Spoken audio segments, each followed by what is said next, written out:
ఈ వర్గాలన్నీ కూడా మనందరి ప్రభుత్వం నిండు మనసుతో మద్దతు పలకాలని, తరతరాలుగా మారని బతుకులు మారాలని, మనందరి ప్రభుత్వం చేస్తున్న ప్రయత్నాలకు అండగా ఈ వర్గాలన్నీ కదిలి రావాలని, స్టార్ క్యాంపెయినర్లుగా నిలవాలని, బాబుకు ఓటు వేయటం అంటే సామాజిక న్యాయానికి వ్యతిరేకంగా ఓటు వేయటమని, బటన్ నొక్కితే నేరుగా నా అక్క చెల్లెమ్మల కుటుంబాల ఖాతాల్లోకి డబ్బులు పోయే డీబీటీకి వ్యతిరేకంగా ఓటు వేయటమే అని ఈ వర్గాలన్నీ కూడా స్టార్ క్యాంపెయినర్లుగా ముందుకు రావాలని ప్రతి ఒక్కరికి కూడా ప్రతి ఇంటికి వెళ్ళి చెప్పాల్సిన అవసరం ఉంది అని చెప్పి ప్రతి ఒక్కరిని కోరుతా ఉన్నా. ఆలోచన చేయమని అడుగుతా ఉన్నా. గతంలో చంద్రబాబు నాయుడు గారి పాలన చూశారు, ఇంకా చాలామంది పాలనలు చూశారు, చాలా రాష్ట్రాల్లో కూడా పాలనలు చూస్తూ ఉన్నారు. ఎవరైనా కూడా మేనిఫెస్టోను మన మాదిరిగా, మీ అన్న మాదిరిగా, మీ తమ్ముడి మాదిరిగా, మన వైఎస్ఆర్ కాంగ్రెస్ పార్టీ మాదిరిగా ఎవరైనా మేనిఫెస్టోను ఒక బైబిల్ గాను, ఒక ఖురాన్ గాను, ఒక భగవద్గీత గాను భావించి ఆ మేనిఫెస్టోను ప్రతిరోజు చూసుకుంటూ ఏకంగా 99% వాగ్దానాలన్నీ కూడా అమలు చేసిన తర్వాతే ఎన్నికలకు వెళ్తా ఉన్నది ఎవరు అనంటే మీ జగన్ ఒక్క వైఎస్ఆర్ కాంగ్రెస్ పార్టీ మాత్రమే ఆ చిత్తశుద్ధి చూపుతా ఉంది అని చెప్పడానికి గర్వపడతా ఉన్నా.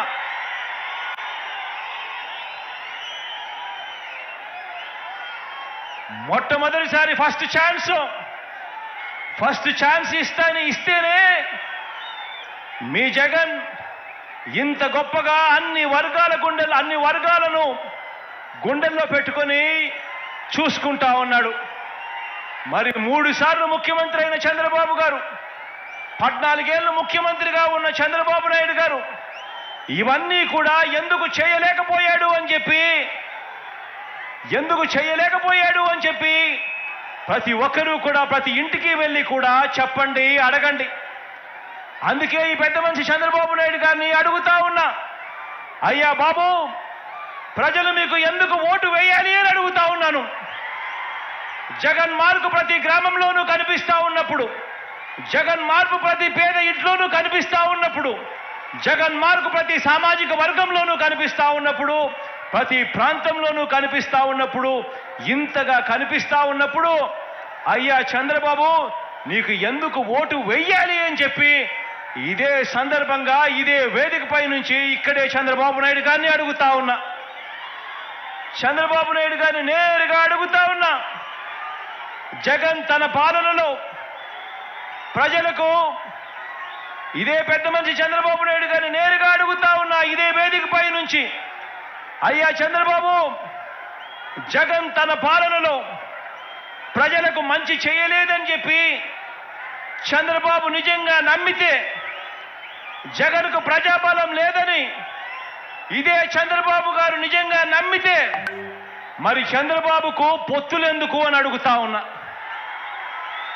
ఇదే చంద్రబాబుని అడుగుతా ఉన్నాను, నిజంగా నువ్వు జగన్ మంచి చేయలేదని అనుకుంటే, నిజంగా నువ్వు జగన్ మేనిఫెస్టోలో చెప్పినవి చెయ్యలేదని అనుకుంటే, నిజంగా నువ్వు జగన్కు ప్రజాబలం లేదనుకుంటే నీకు ఇంతమందితో ఇన్ని పొత్తులు ఎందుకయ్యా చంద్రబాబు అని అడుగుతా ఉన్నా.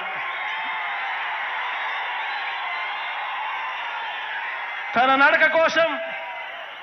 నడక కోసం అటో కర్ర ఇటో కర్ర, 2 కర్రలు ఎందుకయ్యా చంద్రబాబు అని అడుగుతా ఉన్నా. తన సైకిల్ తోయటానికి నీకు ఒక ప్యాకేజీ ఇస్తారు ఎందుకయ్యా అని అడుగుతా ఉన్నాను. కారణం నీకు కూడా తెలుసు జగన్ ప్రతి ఇంటికి మంచి చేశాడు కాబట్టి, వైఎస్ఆర్సీపీ చేసిన మంచి ప్రతి ఇంట్లోనూ కూడా బ్రతికే ఉంది కాబట్టి అని చెప్పి నీకు తెలుసు. ప్రతి గ్రామానికి మంచి జరిగింది, ప్రతి సామాజిక వర్గానికి మంచి జరిగింది కాబట్టి ప్రతి పేదవాడు కూడా తన గుండెల్లో జగన్ను పెట్టుకున్నాడని, వైఎస్ఆర్ కాంగ్రెస్ పార్టీని ప్రతి పేదవాడు కూడా తన గుండెల్లో పెట్టుకున్నాడు కాబట్టి ఈరోజు చంద్రబాబు నాయుడు గారి గుండెల్లో రైళ్లు పరిగెత్తా ఉన్నాయని కూడా ఈ సందర్భంగా తెలియజేస్తా ఉన్నాను.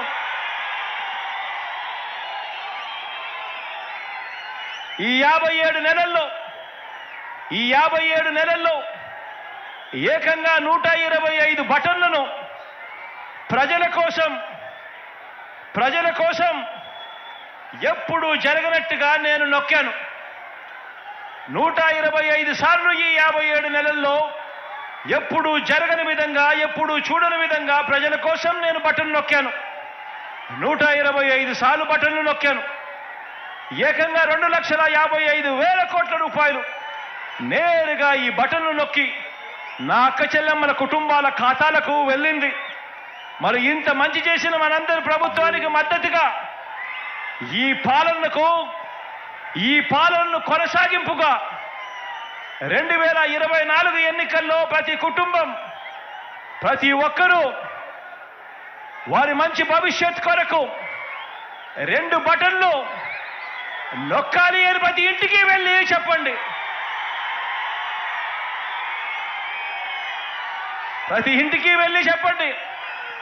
ఒకటి అసెంబ్లీకి, ఒకటి పార్లమెంటుకు,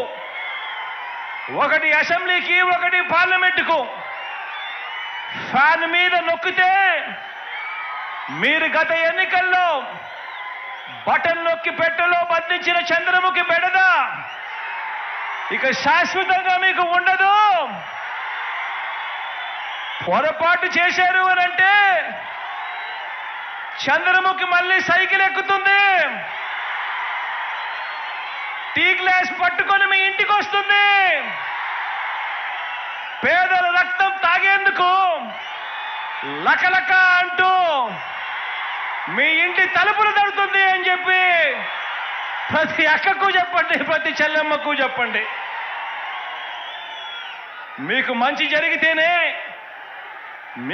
జరిగితేనే నాకు ఓటు వేయండి అని, ఆ మంచి జరిగి ఉంటే మీ బిడ్డకు తోడుగా మీరే సైనికుల్లా నిలబడండి అని ప్రతి ఇంటికి వెళ్ళి నిబద్ధతతో చెప్పి ఎన్నికలకు సిద్ధమని చెప్పి మనమంటూ ఉంటే,